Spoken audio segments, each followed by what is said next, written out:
আজ সকাল থেকে রাত অবধি সারাদিন আমি এত কিছু খেয়েছি, কী খেয়েছি সবটাই শেয়ার করব আজকের এই ভিডিওতে। তো তোমরা অবশ্যই ভিডিওটা স্কিপ না করে পুরো কন্টিনিউ করতে থাকো। আর ভিডিওটা ভালো লাগলে অবশ্যই লাইক কমেন্ট শেয়ার করতে ভুলো না। তো what I it in a day video এবার থেকে প্রতিদিন আসতে থাকবে।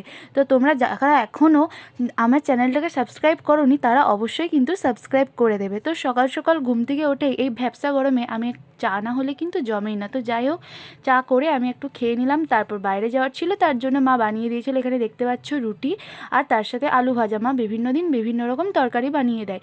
তোমরা কে কে কে কী দিয়ে খাও জলখাবারে সেটা অবশ্যই কমেন্ট করে জানিও। তো তারপরে আমি এখানে রুটি আলু ভাজা তার সাথে একটু লঙ্কা দিয়ে খেয়ে নিচ্ছিলাম। তারপরে আমি চলে গেছিলাম বাইরে কাজের ওখান থেকে আসার সময় দেখছিলাম একটা কাকু পেয়ারা মাখাচ্ছিল। তো দেখে তো আমার জাস্ট লোভ লাগছিলো, দেখতেই পাচ্ছ। তো এখান থেকে বড় বড় দুটো সাইজের পেয়ারা নিয়ে নিয়েছি। এবার কাকু পেয়ারাগুলো ভালো করে জলে ধুয়ে নিয়ে এখন পেয়ারাগুলোকে মাখিয়ে নিচ্ছে। এই যে দেখতে পাচ্ছ একটা একটা করে কাকু সব পেয়ারাগুলো কেটে নিচ্ছে। তো এখানে বিরাট বড় বড় সাইজের পেয়ারা ছিল, এক একটা সাইজ পুরো 500 গ্রামের মতো হবে।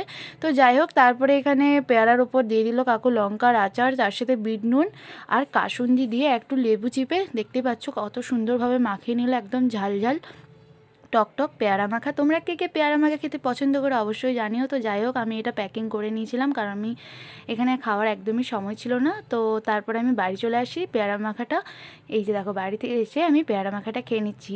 এতটা টেস্ট লাগে। তোমরা কে কে খেতে ভালোবাসো অবশ্যই কিন্তু আমাকে জানিও। তো আমি এখান থেকে একটা একটা করে পেয়ারা মাখা খেয়ে নিচ্ছি। আমার কিন্তু পেয়ারা মাখা খেতে খুবই ভালো লাগে।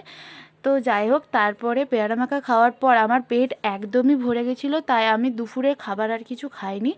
পেয়ারা মাখা খাওয়ার পর আমি একটু ঘুমিয়ে নিয়েছিলাম। ঘুম থেকে ওঠার পর সন্ধ্যাবেলায় মা বানিয়ে দিয়েছিল রুটির উপরে একটু ঘি বুলিয়ে দিয়েছিল, তার সাথে আলু ভাজা, আবারও আলু ভাজা বানিয়ে দিয়েছিল। তো রুটি আর আলু ভাজা আমি খেয়ে নিচ্ছিলাম, সেই লঙ্কা দিয়ে খেতে জাস্ট অসাধারণ লাগছিল। তারপর আমি আসার সময় নিয়ে এসেছিলাম 1 প্লেট চিকেন বিরিয়ানি অনেক দিন পর খাচ্ছি, কারণ একদমই এখন আর বাইরে যাওয়া হয় না, তাই বিরিয়ানিটাও খাওয়া না। তো যাই হোক, এই ছিল আজকের ব্লগ। তোমাদের ভিডিওটা কেমন লাগলো অবশ্যই জানিও কমেন্টে।